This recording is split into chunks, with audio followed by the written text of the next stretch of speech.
नमस्कार। आज की ब्रीफिंग हम स्टार्ट करते हैं गृह मंत्रालय के प्रवक्ता के साथ। Madam please start.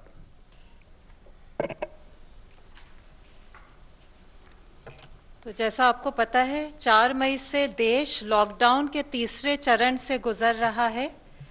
सरकार की यह चेष्टा है कि हर स्तर पर हर संभव प्रयास द्वारा लॉकडाउन के नियमों की परिधि के अंदर रहते हुए देश के नागरिकों को अधिक से अधिक राहत दें।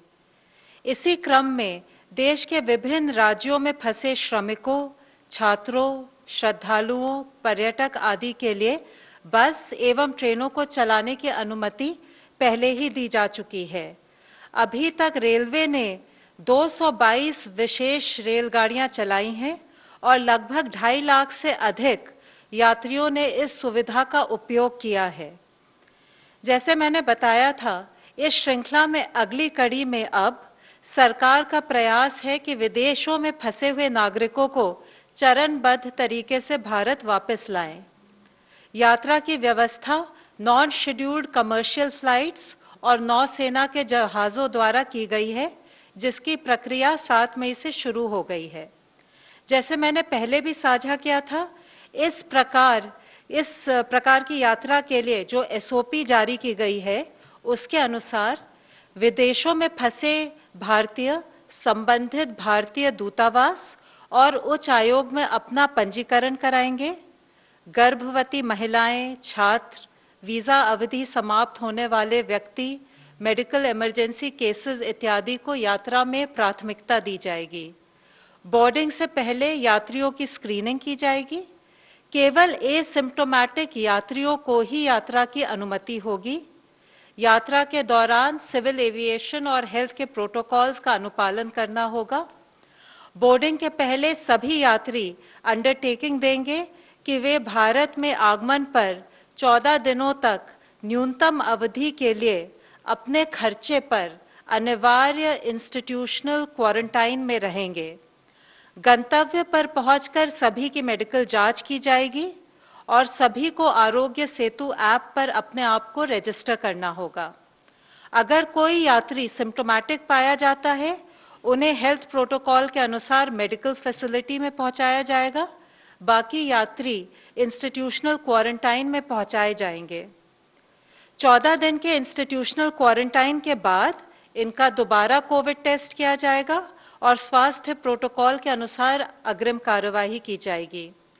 इंस्टीट्यूशनल क्वारंटाइन की व्यवस्था संबंधित राज्य या केंद्र शासित प्रदेश की सरकार की करेगी। विदेश मंत्रालय यात्रियों की सूची उनके आगमन से पहले संबंधित राज्यों के साथ साझा करेगी। इसी प्रकार से बहुत से विदेशी ग्रीन कार्ड या ओसीआई कार्ड होल्डर्स और भारतीय जो विभिन्न कारणों से विदेश जाना चाहते हैं, उनके लिए भी यात्रा की व्यवस्था की गई है, बशर्ते गंतव्य वाला देश इन्हें अपने यहां प्रवेश की अनुमति दे। इवैक्यूएशन फ्लाइट्स द्वारा विदेश जाने वाले अंतर्राष्ट्रीय यात्रियों के लिए एयरपोर्ट्स अथॉरिटी ऑफ इंडिया ने भी एक एसओपी बनाई है, जिससे कि सोशल डिस्टेंसिंग, हेल्थ प्रोटोकॉल्स का एयरपोर्ट्स पर अनुपालन हो। एसओपीज के सफल क्रियान्वयन के लिए स्वास्थ्य मंत्रालय, विदेश मंत्रालय, गृह मंत्रालय, सैन्य मामलों के विभाग, सिविल एविएशन मंत्रालय और एयर इंडिया के वरिष्ठ अधिकारियों की एक इंटर मिनिस्ट्रियल कोऑर्डिनेशन कमेटी का गठन किया गया है। यह कमेटी मिलकर एसओपी को लागू करने के लिए और व्यवस्थित तरीके से यात्रा को सफल बनाने के लिए सभी आवश्यक कार्रवाई सुनिश्चित करेगी। कमेटी संबंधित राज्य सरकारों के साथ विदेश से आने और जाने वाले व्यक्तियों की यात्रा की व्यवस्था के लिए समन्वय करेगी। इस क्रम में नौसेना का जहाज आईएनएस जलश्वा मालदीव्स पहुंच गया है और वहां से लगभग 700 यात्रियों के साथ, जिनमें बच्चे और महिलाएं शामिल हैं, आज रवाना होगा। यह अनुमान है कि 10 मई की रात तक यह कोची पहुंचेगा। कल अबू धाबी से कोची और दुबई से कोझिकोड के लिए फ्लाइट्स लगभग 354 यात्रियों को लेकर पहुंच चुकी हैं। आज सिंगापुर से दिल्ली की फ्लाइट भी 250 से अधिक यात्रियों के साथ पहुंच गई है। 5 और फ्लाइट्स आज पहुंचेंगी। जो ओसीआई कार्ड होल्डर्स और विदेशी भारत में लॉकडाउन की वजह से फंसे हुए हैं, उनके वीजा सुविधा और कॉन्सुलर सेवाओं के संदर्भ में कई महत्वपूर्ण निर्णय लिए गए हैं। चूंकि लॉकडाउन में अंतर्राष्ट्रीय हवाई यात्रा की अनुमति नहीं है, इस अवधि के लिए ओसीआई कार्ड धारक की multiple entry life long visa सुविधा को स्थगित किया गया है, परंतु ओसीआई कार्ड धारक जो पहले से ही भारत में हैं, उनका ओसीआई कार्ड किसी भी अवधि तक भारत में रहने के लिए वैध होगा।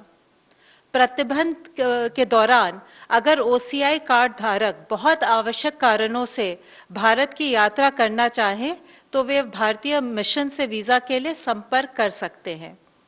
जिन विदेशी नागरिकों का वीजा एक्सपायर हो रहा है, उनके ऑनलाइन आवेदन पर उनके वीजा को ग्रेटिस आधार पर यानी बिना शुल्क लिए एक्सटेंड किया जाएगा।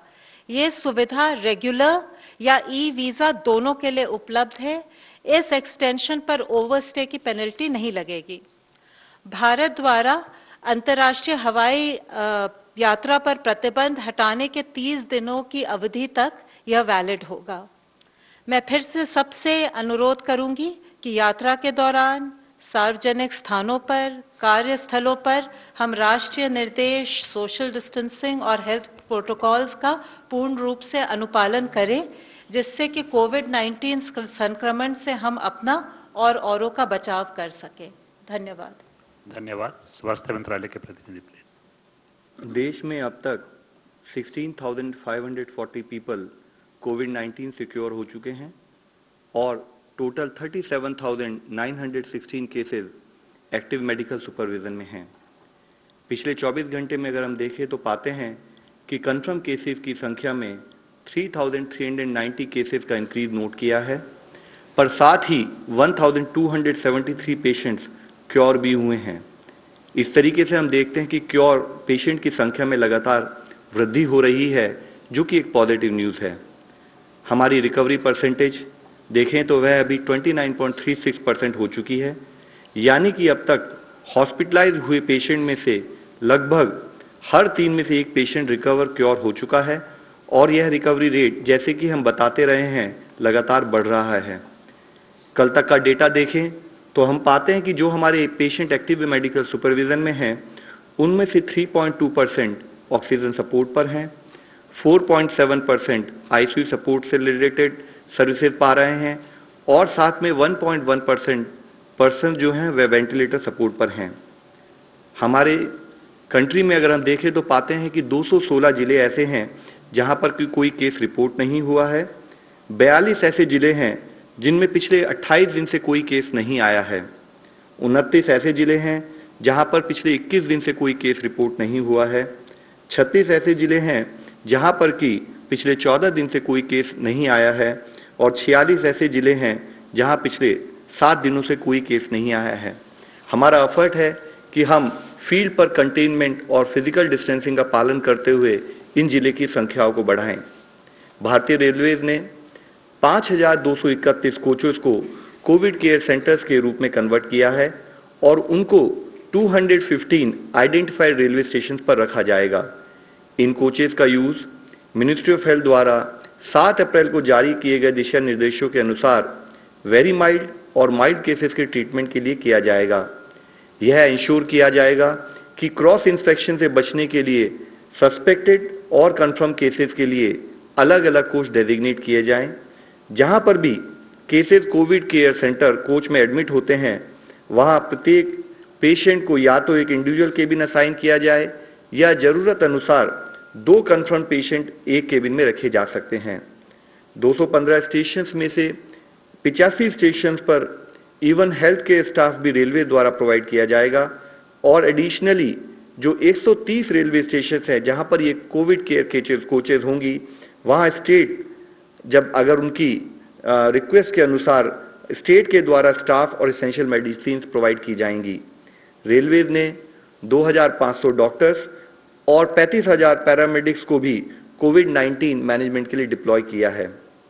इसके साथ ही आईसीएमआर ने प्रोजेक्ट प्लेसिड के तहत प्लेसिड यानी phase 2 open label randomise control trial को उनको नेशनल एथिक्स कमेटी से मंजूरी मिल गई है, जिसके तहत आईसीएमआर कॉन्वलेसेंट प्लाज्मा की सेफ्टी और एफिकेसी को असेस करने के लिए क्लिनिकल ट्रायल्स 21 हॉस्पिटल में करेगा, जिसमें से कि 5 अस्पताल महाराष्ट्र से हैं, 4 गुजरात से हैं, राजस्थान, तमिलनाडु, मध्य प्रदेश और उत्तर प्रदेश से 2-2 अस्पताल हैं, साथ ही पंजाब, कर्नाटका, तेलंगाना, चंडीगढ़ से 1 अस्पताल है। कल माननीय स्वास्थ्य मंत्री और माननीय आयुष मंत्री उन्होंने मिलकर आयुष संजीवनी एप्लीकेशन का लॉन्च किया, जिसको कि आयुष मंत्रालय ने मिनिस्ट्री ऑफ आईटी के द्वारा डेवलप किया था। साथ ही 2 इंटरडिसिप्लिनरी क्लिनिकल रिसर्च स्टडीज जो एक जॉइंट इनिशिएटिव के रूप में आयुष मंत्रालय, मिनिस्ट्री ऑफ हेल्थ और ministry of science and technologies ICMR के साथ मिलकर उसको भी लॉन्च किया गया। इन स्टडीज का मुख्य उद्देश्य है कि आयुर्वेदा को प्रोफाइलैक्सिस के लिए रूप में कैसे इस्तेमाल किया जाए और उसको स्टैंडर्ड केयर फॉर कोविड-19 से संबंधित एडिशनल सपोर्ट के रूप में कैसे यूज किया जा सकता है। इसी के तहत दूसरी स्टडी के द्वारा population based intervention on the impact of Ayush based prophylactic intervention, जो कि आयुर्वेद का इस्तेमाल कोविड-19 के प्रिवेंशन में हाई रिस्क पॉपुलेशन को स्टडी करेगा। माननीय स्वास्थ्य मंत्री जी ने तमिलनाडु, केरल, कर्नाटका और तेलंगाना के राज्य स्वास्थ्य मंत्रियों से भी उनके प्रिपेयर्डनेस और कंटेनमेंट एफर्ट्स की समीक्षा की। इससे पहले माननीय स्वास्थ्य मंत्री ने यूपी, उड़ीसा, वेस्ट बंगाल, गुजरात और महाराष्ट्र के स्वास्थ्य मंत्रियों के साथ भी वीडियो कॉन्फ्रेंस के द्वारा बातचीत की और उन्होंने कहा कि राज्यों को हर संभव मदद दी जाएगी। उन्होंने यह भी कहा कि अन्य राज्यों से आने वाले माइग्रेंट वर्कर्स की उचित क्वारंटाइन व्यवस्था हर जिस स्टेट में वह लौट रहे हैं वहां की जाए और सारी यानी कि सीवियर एक्यूट रेस्पिरेटरी इलनेस और इन्फ्लुएंजा लाइक इलनेस केसेस की सैंपलिंग और टेस्टिंग की उसको बढ़ाया जाए, उसकी आवश्यकता पर भी उन्होंने बल दिया। माननीय स्वास्थ्य मंत्री जी ने रेड क्रॉस वॉलंटियर्स द्वारा देश में किए जा रहे रिलीफ मटेरियल के डिस्ट्रीब्यूशन को भी वर्ल्ड रेड क्रॉस डे पर सराहना की। स्वास्थ्य मंत्रालय ने विदेश से लौटने वाले कॉन्टैक्ट्स, आइसोलेशन ऑफ सस्पेक्ट्स या कंफर्म केसेस के लिए राज्यों में फैसिलिटी क्वारंटाइन, फैसिलिटी आइसोलेशन के लिए hotels, service apartment, lodges etcetera के यूज करने के लिए भी अतिरिक्त दिशा निर्देश जारी किए हैं। यह services clinically assessed pre symptomatic और वेरी माइल्ड केसेस के लिए प्रोवाइड की जा सकती है, जिसके तहत जो लोग जिनके यहां पर रिक्वायर्ड होम आइसोलेशन की फैसिलिटीज अवेलेबल नहीं है वह इसका इस्तेमाल कर सकते हैं। लेकिन इसके लिए जरूरी है कि जो भी ये होटल हों उनमें इन हाउस फैसिलिटी हो एक ट्रेन डॉक्टर और नर्स की, और जो उन सस्पेक्ट और कॉन्टैक्ट केसेस को वहां पर रेगुलरली मॉनिटर करें, साथ में डिस्ट्रिक्ट सर्विलेंस ऑफिसर के टच में रहते हुए उनकी हेल्थ स्टेटस के बारे में रेगुलरली बताते रहें। एक लैब से उनका प्रॉपर टाई अप होना चाहिए।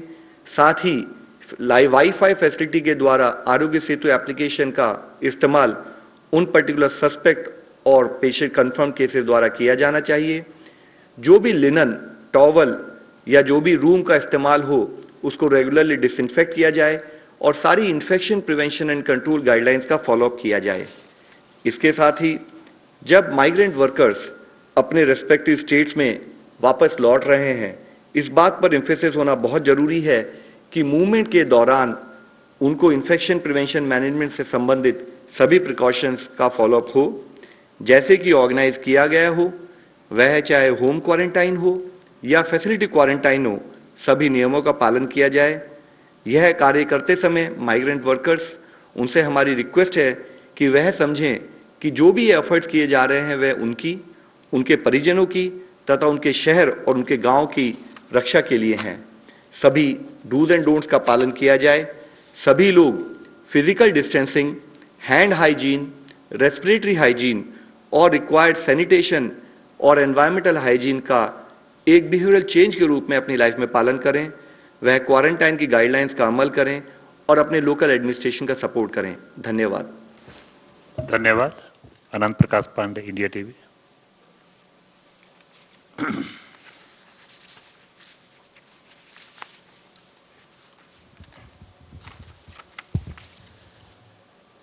सर, कल एम्स के डायरेक्टर का एक बयान आया कि जो कोरोना का पीक है वो जून जुलाई तक जाएगा।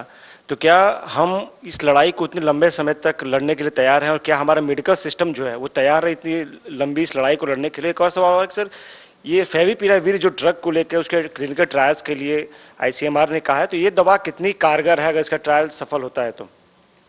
सर, विद रिस्पेक्ट टू जैसे कि एम्स के डायरेक्टर साहब ने कहा है और इससे पहले भी हम लोगों ने कई बार चर्चा की है कि अगर हम रिक्वायर्ड डूज एंड डोंट्स का पालन करेंगे, required processes in terms of clinical management उसको फॉलो करेंगे, तो हो सकता है कि हम पीक को अचीव ना करें, हमारा कर्व इसी तरह से फ्लैटन रहे। लेकिन जिस भी समय पर अगर हम कोई भी प्रिकॉशंस का रिक्वायर्ड प्रोसेसेस का पालन नहीं करते हैं तो केसेस में स्पाइक आने की संभावना रहती है, जिसके लिए ही हम आपके द्वारा सबसे रिक्वेस्ट करते हैं कि काइंडली हमें हर तरह का सपोर्ट दिया जाए, कम्युनिटी सपोर्ट मिले, फील्ड में हर तरह से एक्शन और सपोर्ट हमारा उस तरह से चलता रहे कि हम उस पीक को ऑब्जर्व ना कर पाए। आपने कौन सी दवाई के बारे में जी? रेमडेसिविर। देखिए, जैसे इसके बारे में हम बता चुके हैं कि काफी पर्टिकुलर ड्रग्स में जो हम रिसर्च कर रहे हैं उनके रिसर्च के प्रोटोकॉल होते हैं, चाहे वह हमारी जो अभी हमने जैसे एचटीक्यू की बात की, इससे पहले कभी हम बात कर चुके हैं कि जो हमने प्रोफाइलैक्सिस और ट्रीटमेंट के लिए किया है। इसके साथ ही हमारे बहुत सारे और कैंडिडेट हैं और हमारी और भी जो ओल्ड ड्रग्स है उनका रीपर्पजिंग का भी प्रोसेस चल रहा है। उनके रिजल्ट आने में टाइम लगता है, जैसे ही कोई रिजल्ट आएगा पॉजिटिव, हम भी उसी हर्ष और उल्लास से आपके साथ उसको शेयर करेंगे। मिस्टर नितिंदर, दूरदर्शन। सर, आप मुंबई का दौरा करके आए हैं। करीब 3 ऐसे स्टेट हैं, महाराष्ट्र, गुजरात और दिल्ली, जहां सबसे ज्यादा केस है। तो क्या इन केस में आप कांटेक्ट ट्रेसिंग कर पा रहे हैं या सोर्स ट्रेसिंग कर पा रहे हैं? क्या ये आउटब्रेक है या फिर ये कम्युनिटी ट्रांसमिशन है या क्या है? क्या वजह है कि इतनी सारी केसेस आ रहे हैं? सेकंड क्वेश्चन मेरा रिसर्च से रिलेटेड है कि जो टेस्टिंग किट है जो भारत में भी बना रहा है, सीएसआईआर डेवलप कर रहा है, वो कब तक आ जाएगा? और ये जो रैपिड टेस्टिंग किट की बात हो रही थी, उस पे सर्विलांस में कितना मदद मिलेगा अगर इस तरह की चीजें आएंगी तो? सर, जैसे हम सब लोगों को अवगत है कि कुछ स्टेट्स में पिछले कुछ दिनों में संख्या में बढ़ोतरी हुई है, जिसमें महाराष्ट्र भी है, गुजरात भी है, दिल्ली भी है, तमिलनाडु, राजस्थान, मध्य प्रदेश, इन स्टेट्स में ओवरऑल काफी केसेस भी रिपोर्ट हुए हैं। हमारे लिए जरूरी है कि government of India state government के साथ कोऑर्डिनेट करते हुए किस तरह से हम अपने कंटेनमेंट एफर्ट्स को और स्ट्रेंथन करें ताकि हम उन केसेस की उनमें जो प्रोग्रेस हो रही है उसको हम रोक पाएं।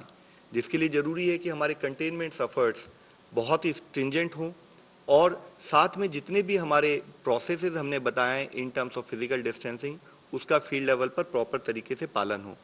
With respect to research and rapid diagnostic kits, हम लोगों ने इससे पहले भी इसके बारे में बात की है कि जब कुछ रैपिड डायग्नोस्टिक किट से संबंधित उनकी एफिशिएंसी और एफिकेसी के ऊपर कुछ कंप्लेंट आई थी, तो उसके साथ ही आईसीएमआर ने उसको एग्जामिन किया और उसको एग्जामिन करते हुए डिटेल्ड गाइडलाइन जल्दी ही इशू करेंगे। ऑनलाइन क्वेश्चन है, is the home ministry considering to open restaurants, street corners, eateries, sweet shops etcetera in June first half in a graded manner? This is from Sunday Guardian, Navtan Kumar. I think it is too early to comment on this. Okay. Mr. Pranay Upadhyay, ABP News. Sir, आप लोग समय समय पे ये mathematical modelling और assessment करते रहे हैं कि नंबर कितना हो सकता है, किस तरीके से ग्रोथ रेट होगा। जो जून और जुलाई में पीक की बात की जा रही है, तो आपका मौजूदा आकलन इस समय क्या है कि कितने तक नंबर जा सकता है? और आज अगर करीब करीब 3,500 सवा 3,000 के केसेस रोज आ रहे हैं, तो हम कितने केसेस एक्सपेक्ट कर सकते हैं अगर पीक जून जुलाई में आता है तो? और इसी से जुड़ा हुआ है कि भारत में लोग जो इस चीज को लेके चिंतित हैं, तो क्या आप उन्हें सलाह देंगे कि जब पीक आएगा तो इससे ज्यादा क्या कॉशन और लिया जाना चाहिए? और दूसरा सवाल मेरा होम मिनिस्ट्री से है कि जिस तरीके की औरंगाबाद में घटना हुई है, मजदूर जो है रेलवे की पटरी पे मारे गए हैं, इस तरीके की घटनाओं को रोकने के लिए क्या कुछ रिवाइज गाइडलाइंस दी गई हैं कि मजदूरों तक ये कम्युनिकेशन जाए कि रेल में ट्रेनें चल रही हैं इसलिए वो पटरियों पर पैदल न चलें? तो पहले प्रश्न के जवाब में मैं आपको बताना चाहूंगा कि सबसे पहले हमें यह समझना है कि कॉन्सेप्ट ऑफ पीक हम किस विषय में बात कर रहे हैं। तो हमें यह समझना पड़ेगा कि जब हम कोई एनालिसिस करते हैं, और जितना आप डिफरेंट टाइप के एनालिसिस इस टाइम डिफरेंट ऑर्गेनाइजेशन ने दी है, तो कुछ हजार से लेके कई करोड़ तक केसेस का आकलन उन्होंने प्रोजेक्शन में दिया है। हमें यह समझने की जरूरत है कि जब हम कोई एनालिसिस करना चाहें उस केस में, उसके वेरिएबल्स इस टाइम इतने ज्यादा हैं कि उसके कारण से ही जो ये फिगर जो डिफरेंट ऑर्गेनाइजेशन प्रोड्यूस करते हैं वो इतनी ज्यादा होती हैं, इतनी वाइडली वेरिंग होती है कि उसके बेसिस पर एक फील्ड एक्शन को डिटरमिन करना I think it will be slightly difficult. तो उसके लिए जरूरी है कि हम क्या करें, हम ये आइडेंटिफाई करें कि आज हमारे केसेस किस गति से बढ़ रहे हैं, यानी कि हमारा प्रेजेंट आकलन जिसको हम चाहे ग्रोथ रेट ऑफ केसेस बोल सकते हैं या हम उसको डबलिंग रेट बोल सकते हैं, जो उसका इन्वर्स है, यानी कि कितने दिन में केसेस डेवलप हो रहे हैं। तो उसके बेसिस पर अगर हम एनालिसिस करते हैं तो हम पा ही रहे हैं कि जैसे करीब 10 दिनों में हमारा आज डबलिंग रेट नोट किया जा रहा है। और उससे लिंक इशू ये है कि अगर हम एक पर्टिकुलर डबलिंग रेट नोट करते हैं तब हम ये एनालिसिस करना जरूरी है कि किन पर्टिकुलर प्रांतों में, किन जिलों में या किन सिटीज में वह रेट जो है वो उससे ज्यादा है या उस रेट के संबंधित हमारी गाइडलाइंस के तहत वहां पर कुछ और एडिशनल एफर्ट्स करने की जरूरत है। तो जब हमारा ये आकलन होता है तो हमारा पूरा एफर्ट ये होता है कि कैसे हम अपने डबलिंग रेट को और बढ़ाएं, कैसे उनकी दिनों की बढ़ोतरी हो। और उसी के कंसर्न इफेक्ट में आप पाते हैं कि हम स्टेट्स के साथ कोऑर्डिनेट करते हैं, जैसे अभी आपने मुंबई के बारे में जिक्र किया, उसी तरीके से हम स्टेट से रिक्वेस्ट करते हैं, उनके साथ मिलके प्लान करते हैं कि कैसे हम उन केसेस की संख्या को कम कर सकें, जिसमें हमारा मेजर एफर्ट प्राइमरली होता है कि हम कंटेनमेंट एफर्ट्स को और स्ट्रांग करें।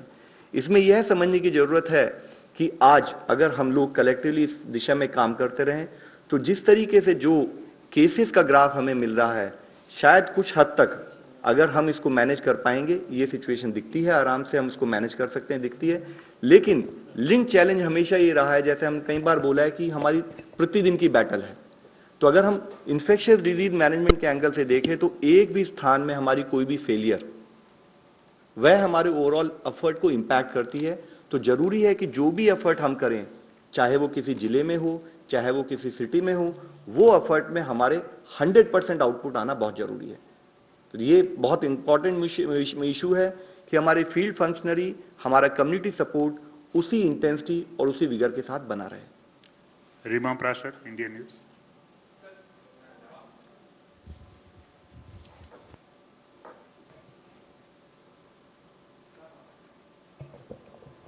जो इंसिडेंट आप डिस्क्राइब कर रहे हो बहुत ही दुर्भाग्यपूर्ण घटना थी। समय समय पर स्टेट गवर्नमेंट्स और यूनियन टेरिटरीज को हम बार बार यही कह रहे हैं कि जो भी हमारे दिशा निर्देश हैं और एडवाइजरीज हैं उसको ग्राउंड लेवल तक पहुंचाएं, but it was a very दुर्भाग्यपूर्ण घटना। सर, जिस तरह से पिछले 3 से 4 दिन में केसेस बढ़े हैं, उसके बाद अब मौजूदा ग्रोथ रेट के बारे में आप क्या कहेंगे, और खासकर डबलिंग रेट किस तरह से जो बदला है वो आज की डेट में कितना है? आई थिंक इसी के साथ में लास्ट क्वेश्चन जो है ऑनलाइन सिमिलर क्वेश्चन है। आई जस्ट एड वन, या will take your question later. It has been almost 1 week that government issued a list of red, orange and green districts. Has there been a change in their numbers? What is the government's top concern today as daily COVID cases continue to increase to the expectations that the disease graph will start to regress by now? So, as you are aware कि जब हम red, green, orange जिलों को जब divide करते हैं तो हमारा जो कंसिडरेशंस होते हैं, इट इंक्लूड्स कि वहाँ पर टोटल एक्टिव केसेस कितने हैं, वहाँ पर केसेस का डबलिंग रेट क्या है, वहाँ पर टेस्टिंग रेशियोज कैसी हैं, और साथ ही वहाँ पर हमारा सर्विलेंस सेंट्रल टीम का फीडबैक क्या है। तो इन मल्टीफैक्टोरियल बेसिस को कंसिडरेशन में लेते हुए हम लोग अपने red, orange, green district decide करते हैं। इसके तहत 30 अप्रैल को हमने एक लिस्ट स्टेट्स को सर्कुलेट की थी और अभी जो एग्जिस्टिंग डेटा है उस पर एनालिसिस करके रिवाइज लिस्ट भी हम स्टेट को प्रोवाइड कराएंगे। इस विषय में जैसे आपने कहा है कि अगर हम डबलिंग रेट देखें तो अगर 2 दिन पुराना हमारा डबलिंग रेट 12 के करीब था, एक दिन पहले फिर हमने उसमें देखा कि उसमें सडनली कुछ केसेस में बढ़ोतरी होने के कारण, क्योंकि हम डबलिंग रेट लास्ट 1 week का कैलकुलेट करते हैं, तो हमने उसमें रिडक्शन पाया। और आज जरूरी है कि जब हम रिलैक्सेशन की बात कर रहे हैं, जब हम माइग्रेंट वर्कर्स के रिटर्न आने की बात कर रहे हैं, तो हमें एक बहुत बड़ा चैलेंज हमारे सामने है जो हमें समझना होगा कि we have to also learn to live with the virus.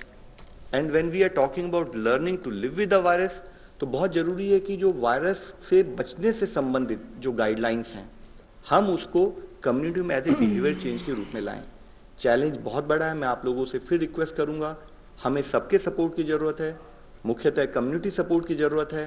सरकार जब एक एफर्ट्स अपने in terms of containment measure कर रही है, तो आज जरूरत है कि कंटेनमेंट जोन के अलावा भी जो अक्रॉस द कंट्री हमारे जो जिले, हमारी पॉपुलेशन फैली है, वहां पर एक बिहेवियरल चेंज के रूप में ये सारी प्रैक्टिसेस इंप्लीमेंट की जाएं।